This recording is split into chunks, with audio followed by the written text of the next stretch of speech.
So welcome to the fourth installment of our Regional and Orthopedic Anesthesia series for the ABA Advanced exam. So we're going to start talking about lower extremity blocks in this series. We're going to cover lower extremity anatomy, psoas compartment block, femoral nerve block, fascia iliaca, LFC, and obturator nerve blocks. So you need to be aware of your anatomy. What nerve roots constitute the lumbar plexus? Okay, so if you don't recall this from the basic exam content, you're essentially talking about L1 to L4 for the lumbar plexus. Not lumbosacral, but lumbar plexus. Okay, and you do have frequent contributions from T12 and as well from L5.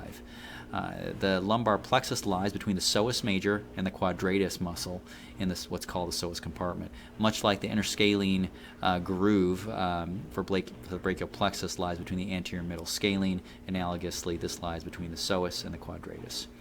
The lower components of the plexus, L2, 3, and 4, primarily innervate the anterior and medial aspects of the thigh.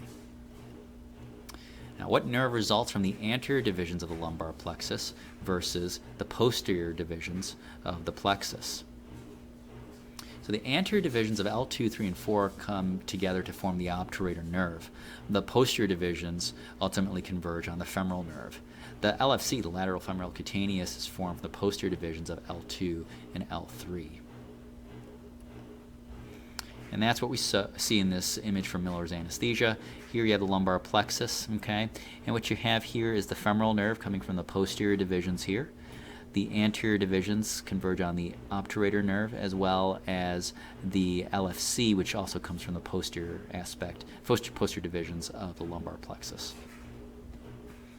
And here is the quadratus muscle and the psoas major. You don't see it on this side, but it would be sandwiched between these two muscles. What nerve roots of the sacral plexus contribute to the formation of the sciatic nerve and posterior cutaneous nerve of the thigh?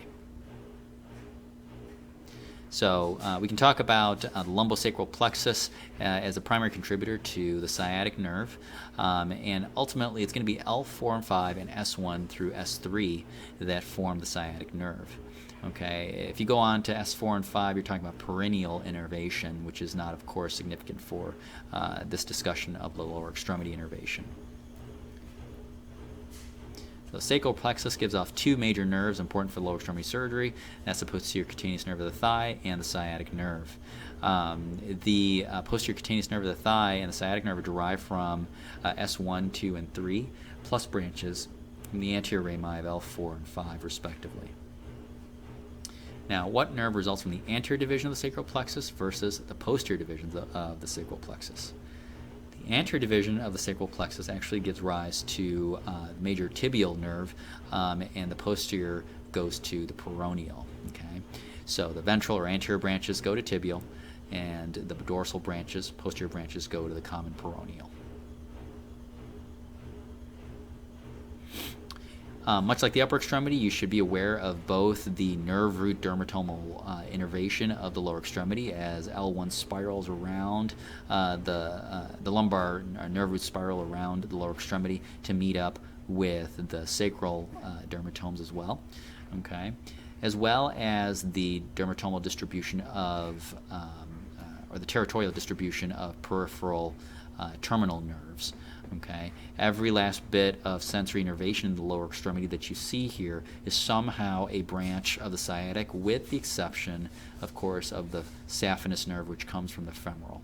So the anterior thigh, the lateral thigh with the LFC, and the medial aspect of the femoral, medial aspect of the lower extremity here all comes from the femoral nerve. The interior thigh appears from the obturator, and everything else is going to be the sciatic innervation. Going to move on to the psoas compartment block. Psoas compartment block is a technique in which the needle is placed in the space between the psoas major and the quadratus. So pretty deep and pretty invasive block, and it's to provide anesthesia to the hip and the anterolateral aspect of the thigh. You can combine it with a sciatic block for anesthesia of the entire lower extremity. Okay, and the needle entry site is about 1 centimeter cephalad to the intercrystal line, about 2/3 of the distance between the midline to the posterior superior iliac spine. Okay, lumbar plexus is identified between the transverse processes of L4 and 5. Lumbar plexus can be identified with the elicitation of quadriceps motor response. And this is the patient's position for a Psoas compartment block.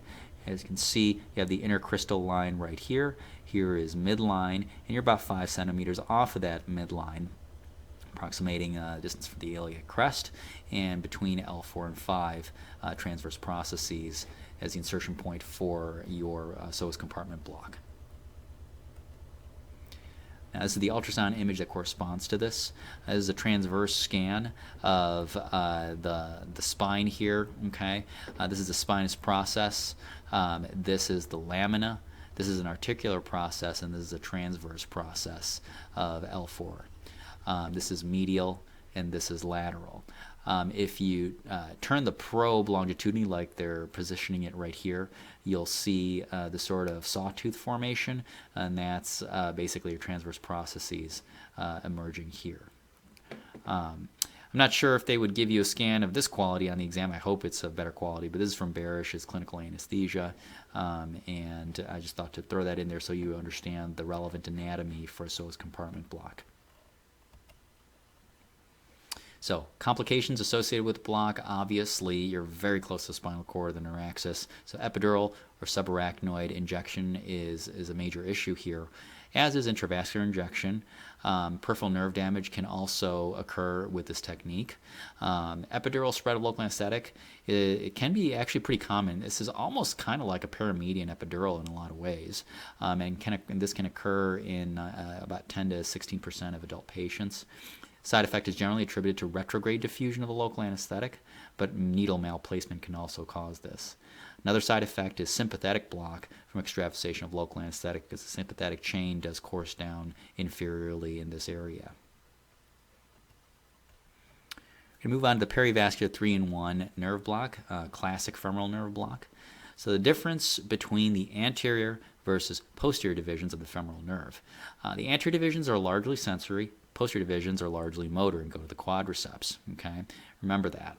The femoral nerve is formed within the psoas major muscle by the posterior divisions of L2, 3, and 4, and it descends in the groove between the psoas and the quadratus and courses down beneath the inguinal ligament lateral to the femoral artery. Remember, it's always lateral. The nerve is lateral.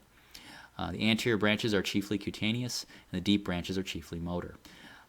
And the femoral nerve supplies the anterior compartment muscle, so the quadriceps and the sartorius, and the skin of the anterior thigh. And its terminal branch, as I said earlier, is a saphenous nerve, which supplies an area of skin on the medial side of the leg from the knee to the big toe. So, injection of local anesthetic within the femoral canal gives you a femoral nerve block, as well as a lateral femoral cutaneous nerve block, as well, and obturator nerve block. That's why they call it the 3-in-1. So, that's if you inject a large volume within the femoral canal. So you can do this to provide anesthesia for knee surgery, analgesia for femoral shaft fractures, ACL reconstruction, and total knee arthroplasty. This is, to some degree, depending on the institution you're at, fallen out of favor, because when you do this block, you get quad weakness, and you have to put the patient in a leg immobilizer, and so they can't participate in effective physical therapy and rehab after knee surgery. And that's something surgeons typically want. So these days, more anesthesiologists are performing isolated adductor canal blocks and essentially targeting the saphenous, basically doing high saphenous nerve blocks with branches that end up going to the knee to provide analgesia with a nerve block without actually doing a formal femoral nerve block. And that way you get far less motor block, and the patient can still participate in rehab. So let's say you're doing a femoral nerve block and you get sartorial contraction. Should the needle be redirected? Okay, if you're getting sartorial contraction, your needle is probably a little too superficial. If you want to hit the femoral nerve, you got to move deeper and a little bit more lateral. Okay, it's not uncommon for the ABA to ask questions about peripheral nerve blockade and with motor-evoked responses, and to test your knowledge on what you should do with the needle depending on the kind of response that you get. Okay, so for a femoral nerve block, a 3-in-1 perivascular nerve block, a line is drawn between the anterior superior iliac spine and the pubic tubercle to identify the inguinal ligament. Femoral artery is marked by its pulsation, and a needle is advanced lateral to that pulsation. Now, the anterior branch of the femoral nerve is identified first, and that leads to sartorial contraction. That's not an acceptable response. You want to capture the femoral nerve, you got to go in deeper and redirect laterally. And that should bring you within range of the posterior branch of the femoral nerve, which goes to the quads and provides innervation to the anterior thigh as well. A quadriceps snap, a so-called snap or quadriceps contraction, is an acceptable response. What you really want to see is that patellar contraction, patellar snap. So here in this image, you see the femoral nerve and the deeper branches going down into the quads. And this is a cross-sectional view, okay?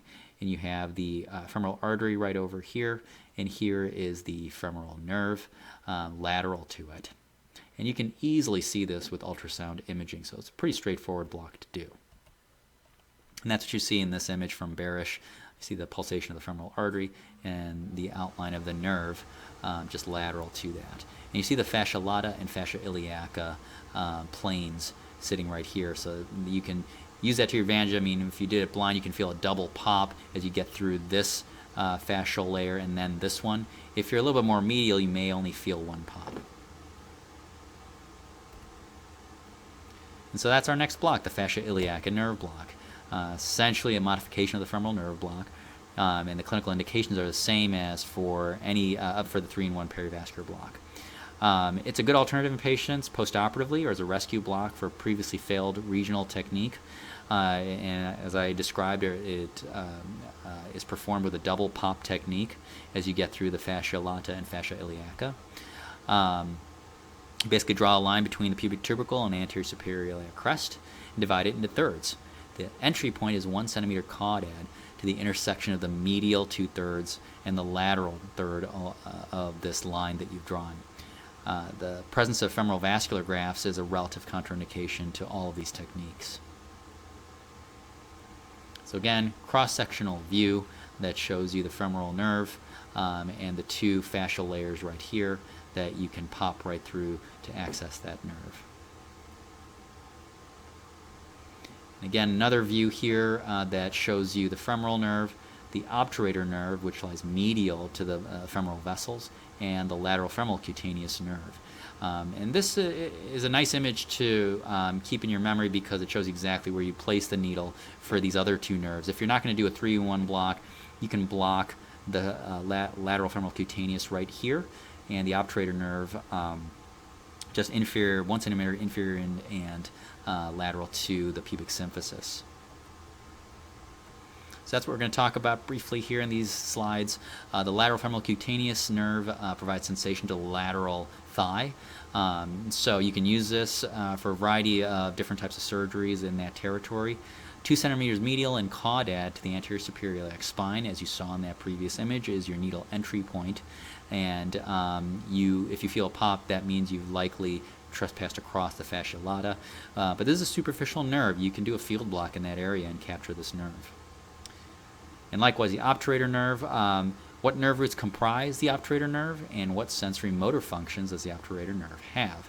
So the obturator nerve is going to provide innervation to the adductors of the thigh and provide sensation to the medial thigh as well. It's derived from L3 and L4. I usually teach that it comes from L2, 3, and 4 because there's a lot of variability in the innervation.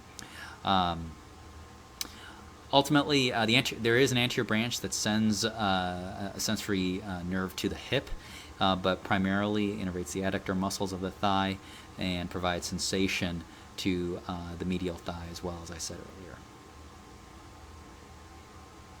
So, as I said from that previous image from Miller's anesthesia, 1 to 2 centimeters lateral and inferior to the pubic tubercle is where you would block this nerve in isolation. So that concludes this section on lower extremity regional anesthesia. Got a little bit more to go. We are going to cover sciatic nerve block and ankle block before we wrap things up with some considerations for neuraxial blockade for the advanced exam.